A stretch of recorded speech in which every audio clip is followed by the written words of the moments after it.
Not now. You can see the go live button. Yeah. Yeah. I'll tell you when. That time you can go live. We are live on YouTube. Vertical or horizontal? Ask Rajiv, just ask Rajiv, should we take it portrait or landscape? On Facebook, do you recommend us doing a landscape or portrait? Yeah, Rajiv? vertical is okay, no issues. Portrait. Portrait. Portrait. You can take back the host privilege from me. You have already taken it. Okay. So are we live on Zoom?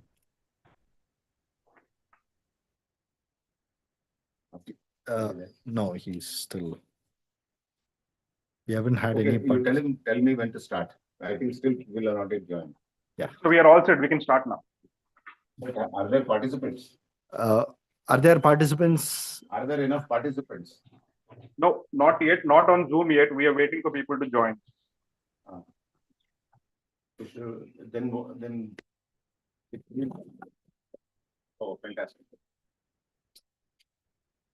This is what happens when you lean on things. You need, even to stand, you need some pillar to hold like this. We used to stand on a parade ground for hours together without anything. Don't lean on something. Though you never take support of anything. You stand by yourself.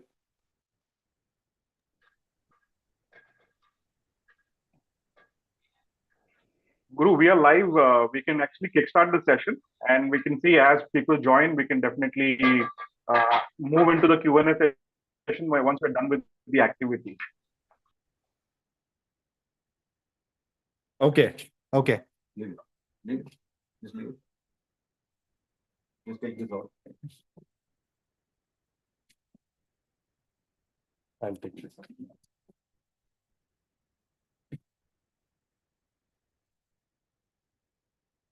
Don't lean on it.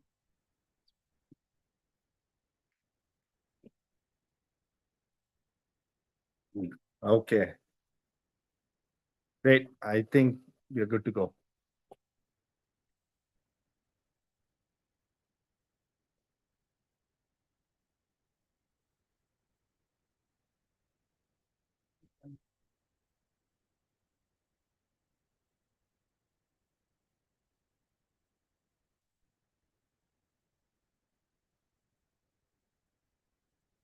Good morning, everybody from Pristine Farms, a place called Karamadai near Coimbatore, which is about 25 kilometers from main city of Coimbatore. Here's a beautiful little farm, and I have a farmer with me, Guru Prasad. He is a small format grower for this season, 2025-26. And we normally encourage everyone to start small and start their journey in Soilless Turmeric. So that they can learn, go through the challenges over a season of 9 months. And then when they are confident, they can go for a commercial enterprise. So I'm passing this way, and it so happens that it's a day, 1 day or so earlier than the date for the actual root zone analysis. But however, I said, let me do a live root zone analysis so that everybody in the world can see it. Yeah. Okay, so everyone can have a look at it, and you can see this particular turmeric plant. What variety is this? This is Pratibha. This is Pratibha variety, which they say normally gives between 6 to 7% curcumin as well. This is growing in soilless media. That means it's growing in cocoa peat media, and it's one of the best media to grow plants. Cocoa peat has got great advantages. It's got great air-filled porosity. That means it can hold a lot of oxygen when the water drains out. It's also got great water holding capacity, and it's porous. So it gives a lot of freedom for the plant's roots to grow. And here what we do is precision farming. That means when we give water to the plants, we are very sure of what is the amount of salt we are giving. We don't underwater the plant or overwater the plant. We don't if ever there is excessive salt, we know how to remove it from the media. What we basically do is we steer the crop in the right direction and take it to its genetic potential. For those of you who are absolutely new to this and watching this video, this journey started way back in 2020 during COVID, when I did some very serious research on growing turmeric using the soilless cultivation method.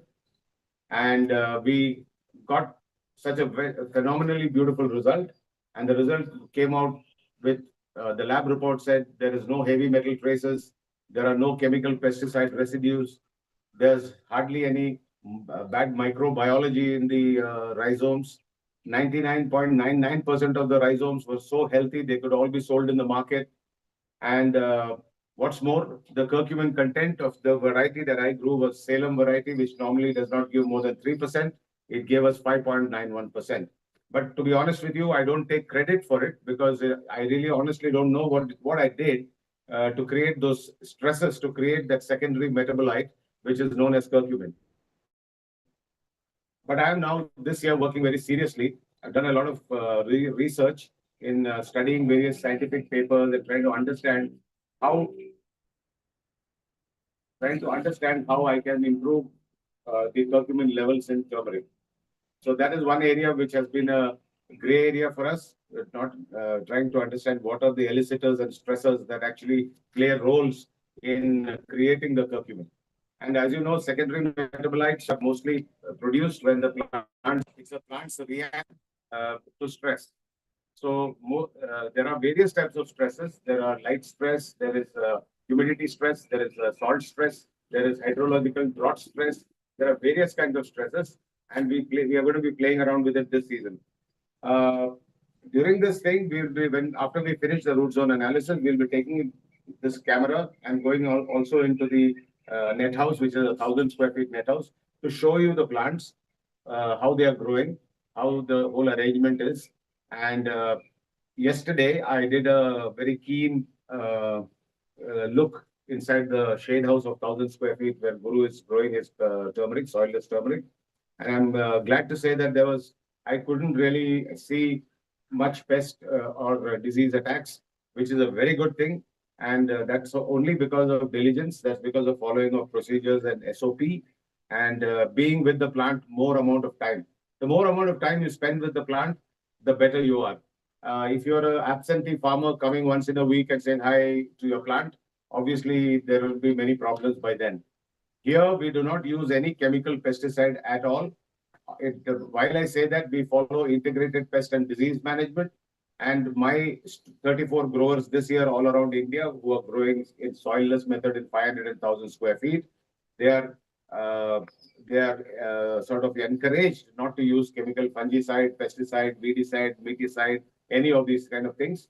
However, there are cases among my growers who have not been able to control things by preventing disease and pest by using biological methods like friendly microbes and stuff, and where I had to tell them to use a chemical fungicide or a pesticide so that they don't lose the crop. But we should not come to that stage where we have to use a chemical pesticide. It's like if you have an appendicitis problem, you can't go to a homeopathic or a Ayurvedic doctor. You got to go and get it chopped off by a allopathic surgeon. So similarly, we don't want to go to an allopathic surgeon. So we use biological pest controls, physical controls like sticky traps and various other things. And we make sure that greenhouse hygiene management, this is something that is unheard of mostly in our country. I have visited hundreds of farms in my lifetime in last 18 years in India. And I've seen the workers sitting inside the greenhouse and having their lunch, breakfast, and things like that. It goes against the very tenets of greenhouse hygiene management. Anyway, having said that, I'm going to be not talking too much now. We're going to get down to the job in hand. And the job in hand is to see what is happening with this plant. This plant is 59 days old, 59 days old. And we're going to don't expect to see rhizomes and things growing in this early stage. The first 4.5 months, the turmeric plant needs a lot of sunlight. Decent amount of sunlight. It needs a lot of foliage, which means there should be more number of leaves and things like that. The width of the leaf, the length of the leaf, the number of leaves, all that matters so that the plant is able to go through the vegetative stage, producing the food that itself produces, like amino acids, sugars, carbohydrates, and enzymes, and different things. Plant also produces certain food. As a byproduct of photosynthesis, you get all these food. Now, what happens is for the first 4.5 months, the crop, the leaves are creating that food and storing it in various parts of the shoot zone. And after 4.5 months, when maximum photosynthesis has taken place, and when we do our root zone analysis at around 4th or 5th month, we can see new pillars and new rhizomes growing. That is the time when we reduce the nitrogen and we increase the phosphorus so that we get much more better rhizome growth. So, guys, welcome to this show, and this is our signature root zone analysis. What are we trying to see in a root zone analysis? And root zone analysis, guys, is done every month from the date of planting, every 30th day, 30 days, 30 days, 30 days, till the 8th month, last part of the 8th month, we do root zone analysis just to get an idea, because the root zone is a dark zone. We don't have expectation to see what's happening. Whatever is happening here is more important for us, because ultimately we need a lot of rhizomes, and we need more yield and high quality.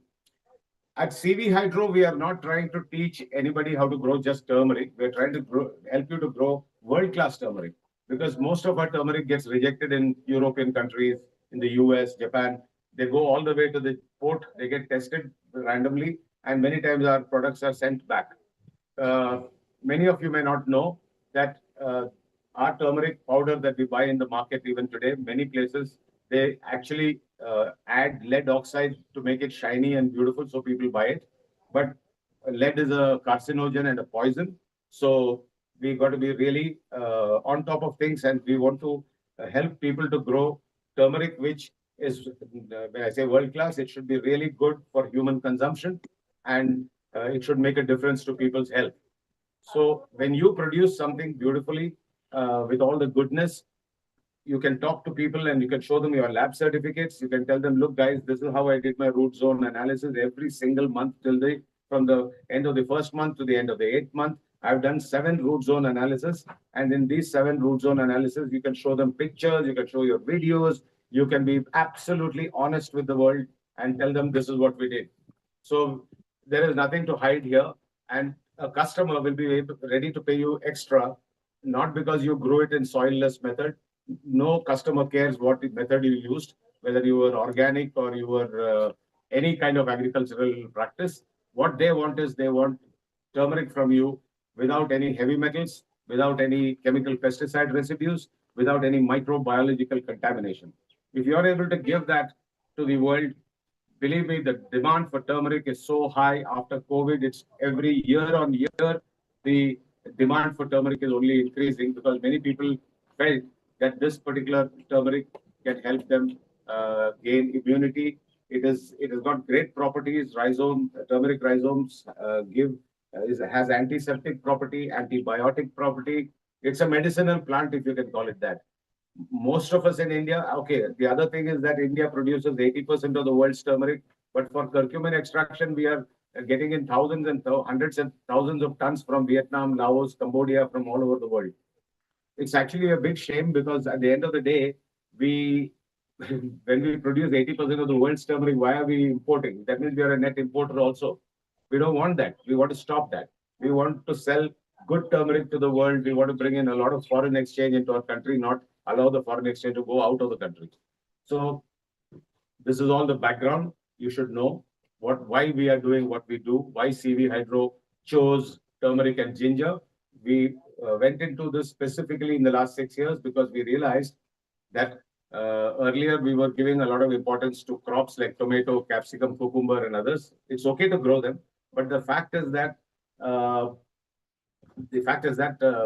we need to help farmers or people to make money with cash crops. So this is a cash crop. And remember, guys, when you sell raw material, you get only this much money. But if you were to post-process anything, it could be tomato, and make it a tomato sauce, you earn much more. So it is value addition that brings you the money. And if you are absolutely honest and you want to give the world real good stuff, there is no reason why you will lose this game. Hydroponics or soilless agriculture, this is media culture. The science never fails. What fails is the human behind it. A lot of people think it is a magical wand and there's an app and you press some buttons and money will be in your Paytm. It doesn't work like that. you've got to be on top of things. You've got to literally sleep next to your plant to make sure that if something is going wrong, you're correcting it. So what we are doing today, we've been looking at the shoot zone here, and we've been correcting many things which are happening in the shoot zone. We've also been taking care of the root zone by adjusting the right electrical conductivity, the pH value, and all those things. But still, over the period of the last 1 month from the last root zone analysis that happened last month, many things could have happened in 1 month here. But I can tell you one thing, guys, when you look at this plant here, it's a very healthy plant by grace of God, touch wood. Nazar na lage, as they say. But it's a beautiful plant, and Guru, well done. You've done a great job. Thank you, sir. And Sharvanan has just joined, and he's also going to be helping in this journey. So we are very gung-ho about everything. We are excited, but we also must remember that the excitement has to be every single day. When you wake up in the morning, you should have fire in your belly. What am I going to do next for my plant? How am I going to see that my plant has no problems? How can I take this? How can I steer this crop to the genetic potential? That is what is most important.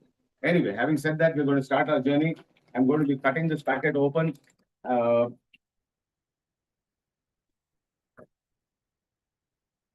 have to sacrifice one bag. Sometimes it's easy to take it out, but sometimes it's not so easy. But I'm going to cut this packet. We can replant this if we don't break the roots at any time. So I'm cutting this packet open with a paper cutting knife.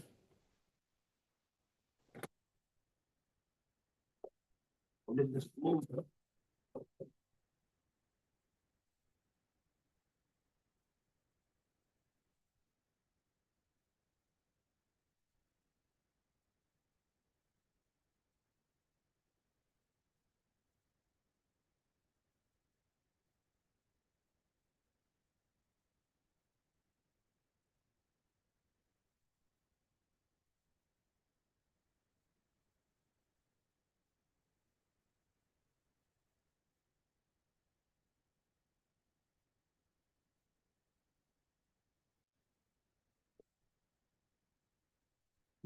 You know. Okay, guys, I've just opened the grow bag. I've cut it open, as you can see. Right.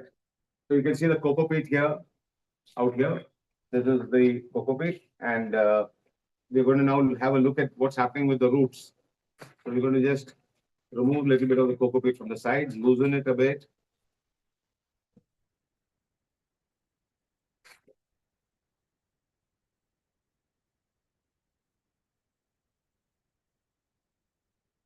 So as I said, this is your Pratibha variety. Pratibha is a beautiful variety. It's grown in many parts of Karnataka, also in Tamil Nadu, in places like Satyamangalam, Erode, and those areas. You'll find a lot of farmers growing Pratibha, and a lot of people who are into the extraction game, like Synthite, which is a company right next door here. Right next door here, the Synthite. It's one of the I think it's the largest extractor of curcumin in the world. So they look for Pratibha because Pratibha gives good amount of yield, as well as good amount of curcumin. But right now, whatever they are getting is from the soil growing farmers. And as I said, if we can crack, which we will, the code to create more curcumin in our plants, turmeric, then it will be a game changer. Right. So I'm not going to go and destroy every plant, every stock. But anyway, I'll have to see what's happening with.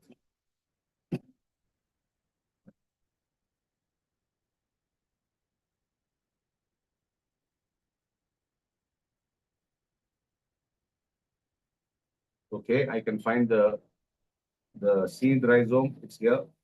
I can feel it. I can see it. I'm being very careful with the cocoa peat.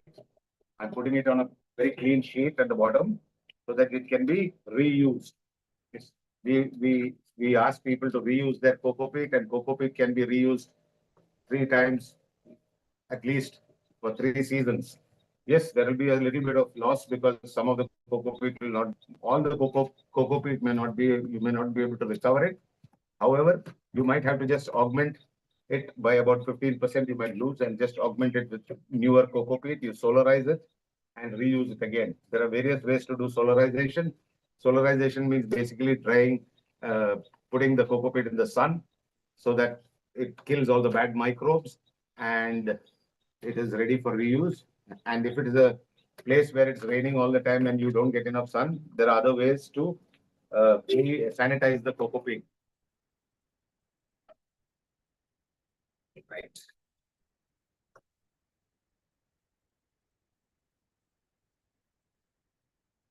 Okay, if you come closer with your camera, you can see here the roots. What are we looking for in root zone analysis?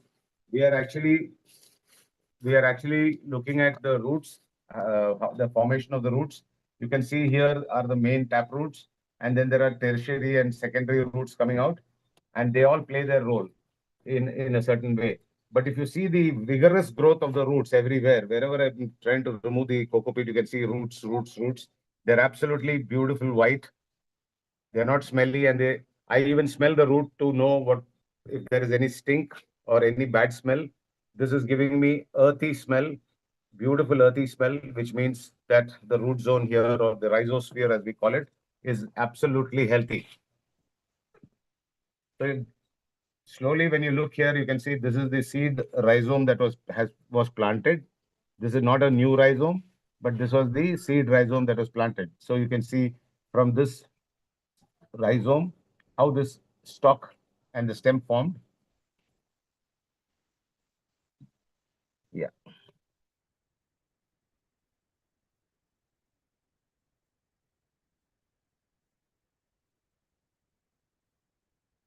Yeah. See the roots, how beautiful they are. Guru, you concentrate on that only. Don't do other things. Move. Hmm. Okay. So you can see the root zone here, how beautiful it is. I'm going to just do one thing here. I'm going to be pouring some water uh, on these roots so that they become more clearer to us. What I've seen now, right now, up to this point, I can see the roots, the vigorous growth of the roots is there. And because of the vigorous growth, you're seeing whatever is happening in the root zone is seen in the shoot zone. So because it's healthy at the root zone, this is what you see. You know, the cocoa peat sitting in the grow bag. A grow bag is like the stomach. It's like a womb of a mother's womb where things are happening. If the womb is healthy, obviously the product what you get at the end, which are here in this case rhizomes, will also be very healthy. So that's what we need. And this root zone analysis we do every month so that we are on top of things. We know exactly if something is going wrong. So suppose I had seen that the roots are not growing vigorously, I will know that yes, or if there is disease in it, that means I haven't been giving the right microbial, what you call preventive things like the right microbes to keep fungal diseases away. And one more good thing is this, I can also see here when I look at this cocoa peat and I do this, I have to really squeeze hard to take the water out, which means the moisture level is just perfect. It's not too wet, and plants don't like sitting in a swimming pool.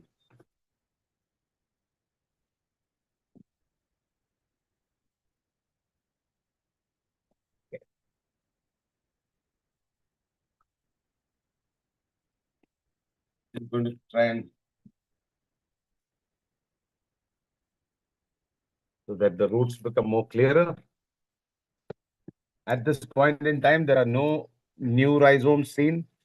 It will not be seen because it's right now in the vegetative stage. Like I said, the first 4.5 months is all about the vegetative stage. The leaves go through all the photosynthesis. They produce good amount of food, and after the 4.5 months, you can show it on me. After the 4.5 months, all this food from which has been stored in the plant starts to go through something called bulking. That means translocating the food produced here into the root zone for rhizome growth. So that's how it happens. So any one of you who enters into the field and the root zone analysis, and in the first or second month you don't see any new rhizome, don't get scared. It is just that the plants are doing their job. If you're getting you cannot expect to find new rhizomes in 2 months. We had a case last year where one of our small format grower, he used previous year's growers soilless grown turmeric rhizomes. And on the 105th day, this is again, like bewildered us. On the 105th day, when we did root zone analysis in his farm at Arovalli in Bangalore, he had already hit 4.4 kilograms in a grow bag. And that was simply amazing. We have also understood that if all farmers, even soil farmers, start using soilless grown rhizomes, 100% their yield is going to be better. They're going to get high quality of seed material, and that is going to be a game changer. So many of the people who think, what will I do? Okay, I'll grow turmeric in soilless, but then what? One of the ways of making it a profitable business is you can just be a seed supplier. Because wet rhizome on its own, when you go to the mandi and sell it, you hardly get 12 to 15 rupees a kilo. At best, you might, at some seasons, sometimes you may hit 20 a kilo, but nothing more than that. But if you were to grow high quality with high genetic purity, if you grow, say, Pratibha, or you grow Pragati, or you grow Rajapuri, or Vaigaon, or Salem, all these varieties, if you can grow them, which are true to type, and give it to a farmer, they'll bless you. Their yield will increase. And even soil farmers, if they use the soilless grown rhizome, if they grow their turmeric in soil with soilless grown seed rhizome, they will definitely increase the yield. The potential, the plants will be more healthy right from day one. They come clean. There's no diseases. There's nothing. And what will happen here is that what a soil farmer can also do, he doesn't have to go for, even today, as I speak, any soil farmer watching this video, you just, even if you're doing in 1 acre, I would request you to just put a simple shade cloth or a shade net, white color shade net, over 100 square feet of your farm, wherever you're doing it today. Moment you give that shade, I'm talking about people who grow in the open to sun method.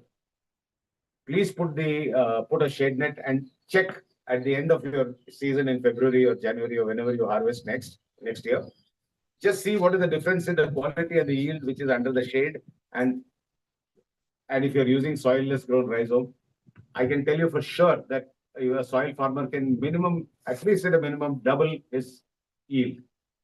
That's for sure. So I am egging people, and I have a lot of students who come for my boot camps. They ask me, sir, how to go about it? What shall we do once the crop is grown? In what form shall we sell it? All these questions come to me. So if some of you have the ability to grow in soilless and have slightly deeper pockets and can put up soilless growing shade houses and grow turmeric for seed purpose, believe me, you can make that a good business. And best part is you're doing great karma because you're giving good quality seed. Everything in the world starts with the seed. Everything, even our thought as a seed. So similarly, here also in farming, in soil, as we say, or in soil, if the seed is good, then the result will also be according to that. In fact, I also came to know recently, sometime a few months ago, that many of our farmers who grow in soil, what they do is they sell the best quality in the mandi and the worst quality they use as a seed material. So what will happen if you use the worst quality as seed material? You will get worse result. So this is the thing, we should be able to help even soil farmers. You can become a you can become a seed supplier in the market. Today, there is a lot of problems in germplasms all mixed around. And especially because there are traders a trader is a trader. For him, it doesn't really matter. So if I call up a trader and say, I would need Pratibha 20 tons, we don't know from where all he acquires it. Maybe he's not trying to lie. But the fact is that even when he's acquiring from somebody, he himself doesn't know whether that's Pratibha or it's something else. So there's a lot of mixing of rhizomes that's happening, which is a very dangerous thing. And I'm working very seriously and sincerely trying to see how we can give the farmers true to type seed materials. So we'll be talking to the National Turmeric Board as well very soon. We were invited as a stakeholder in one of the first meetings of the National Turmeric Board. And very soon they'll be calling us and asking us what can we contribute. To be honest with you, whatever is the objectives of the National Turmeric Board, we have ticked every single box. And like I said, even curcumin also we had increased, but we are now working to find out how it increases. Because what happened was just, I would call it as my fortune and my luck that the Salem variety returned 5.91 kilograms. But I don't take credit for it because I honestly did not do anything to make that happen. It just happened. Maybe I stressed it out knowingly or unknowingly in some way, and that's what the result was. So all of you see here, I'm not going to pull this plant apart. There is no need for me to do that. But you can see here, in the root zone, there is no new growth or anything happening, but there is a lot of, you can see there's a lot of positivity here. There is no stem rot. There is no, you can see here how clean the stem is. The reason why these stems are so clean is because we drench the media with various types of bacteria. Or I mean, we have a proper SOP and we have a plan. On this day, this. Focus on me. We have a plan which we follow very seriously, and anyone who follows it properly, if you follow procedure itself, almost 80% of your work is done. And the other thing about when you want to be growing a successful crop, the successful crop is based on your involvement. Many people ask us, what is the return on investment? Return on investment. Yes, any return on investment is based on return on involvement. How much is your involvement? If you have involved properly, if you have been with the crop every single day without a Sunday, Monday, without Diwali, Holi or any holidays, you have been in the farm at 5:30 in the morning and left the farm at sunset, you must see the result. The science never fails. It is always the human who fails. And if you want to be a successful farmer, you want to grow successfully plants, then you have no other choice but to give up on many other goodies of life and be there on the farm every single day to make sure that your crop grows well. Here, by grace of God, I see that everything is fine. And luckily, also there is one good thing for Guru in Karamadai, because he has not suffered excessive rains like many of my other students. There are some of my students who are really working hard, but they have been also hit by heavy rains in certain areas. But still, they are facing those challenges and they are applying all the right methodologies to make sure that at least there's no disease in the plants. So this is it, guys. This is your root zone analysis. Again, just to reiterate, you can see all the tap roots, you can see all the secondary roots, the tertiary roots. All these are growing beautifully, and I mean, so all these are growing very nice. There's no sliminess. They're beautiful. They smell good, and I'm very happy with this root zone analysis. I'm happy with the root zone analysis, and well done, Guru, and continue the same way and keep working. You will do well. So this is your second month ending, and you still have 7 months to go. So there's lots. We have only finished a small portion of the journey, and all the best to you, Guru. And Saravanan, you also will learn. You've just joined, and you must follow the SOP and be proactive. The more proactive you are, the better results you will get. And Saravanan, you're a young boy who just completed your BSc Agri. You have all the theory in your head, but here's your chance to learn practically and follow, be with Guru and learn to handle all the challenges that are there. So with this, I close my signature root zone analysis. That is a very big speciality of ours in CV Hydro. And thank you for watching. And if you have any questions, we'll take some questions, and I'm happy to answer them. Awesome. Thank you. Thank you so much, sir. We have about 10 participants who've joined us for this session today, and we can open this floor to questions. So if you have any questions, you can unmute yourself. You may want to use the raise hands feature on Zoom if you have a question to ask CV, sir, and we can take those questions one by one.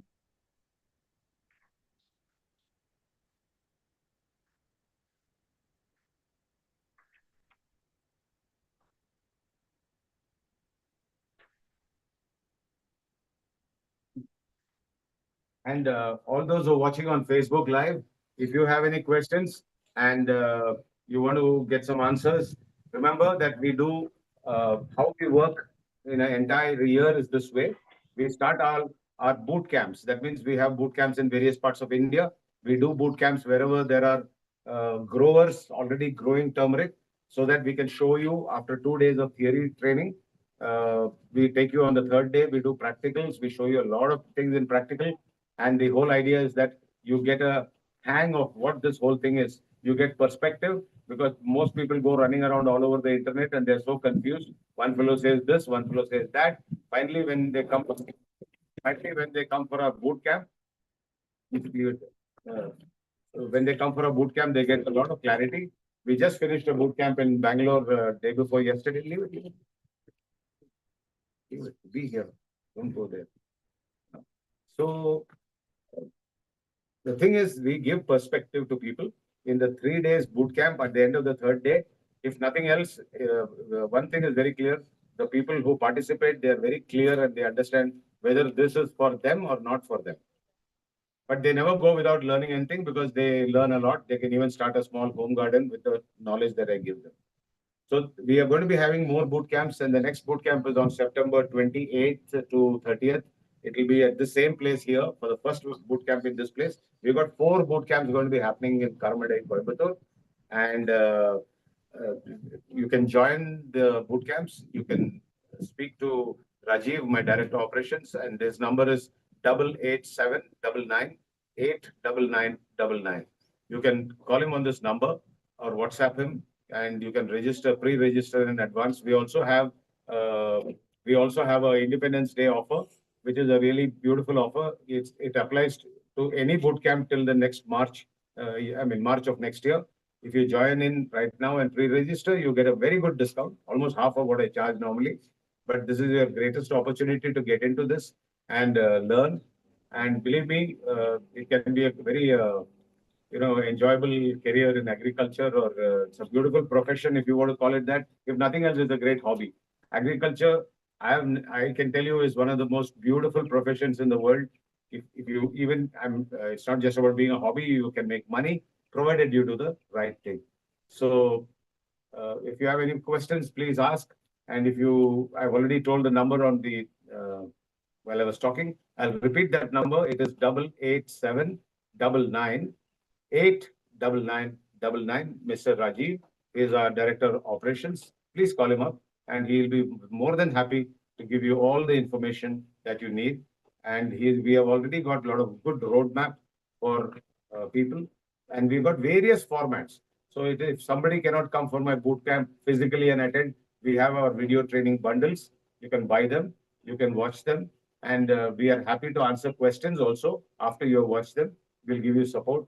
We have a 9-month training program where if you want to learn on a commercial farm, you're most welcome. It's at Dharwad. You can go and join there. You can learn how to grow along with the grower. You can be with him for 9 months. That is another option. We have a 90-day training program, which is basically for all kinds of crops. But if you say, for example, come here to Karamadai, you'll not only learn that, you'll also learn other crops. So there is an NFT system. There's going to be all this media culture. It can be a great experience for those who seriously want to learn. This is your pathway. So we have got so many formats so that no one can say that, oh, I can't learn because I don't have an option. We have worked on so many options. The 9-month training program this year was the first. I curated that course this year, and we have two students in Dharwad who are working with Pramod Kulkarni, who is my customer, and I consult for him for 1 acre farm. This year, we are very, very happy to say we got about 5 commercial growers. One commercial grower was supposed to do 2 acres this year, but for some family reason or some personal reason, he signed up for the consulting, but he's going to be doing it next year. So we got 1 acre in Anakapalli, we got 1/2 acre in 1 acre in Dharwad, and we got 1/2 acre in Kakinada. So commercial growers are growing, and it's for us, it's a great matter of great happiness, because this is the first year we got at least 3-4 commercial growers. It'll come. Everyone's waiting. Many people wait outside in the ring to see who is successful. It's okay. And for those of you who don't want to burn your fingers or put too much of money into it, you can always join our growers group. Every year we have a growers group that starts planting from June or May 15th onwards. And they are on a WhatsApp group. They get full remote consulting support. They get the material kit, which is all the standard inputs that I have used, and I'm sure they work. So the same has been supplied in this farm as well. And yeah, you have a great future. If you really want to make something out of this whole thing, you can do it. It's all up to you. So thank you for watching my food zone analysis, guys. And Godspeed, good luck, and have a lovely, lovely day. Thank you very much. Namaste. Any questions? Anyone is asking? No. Fine. Off. Jai Hind. Thank you, sir. Thank you all for joining in. Good day to everyone.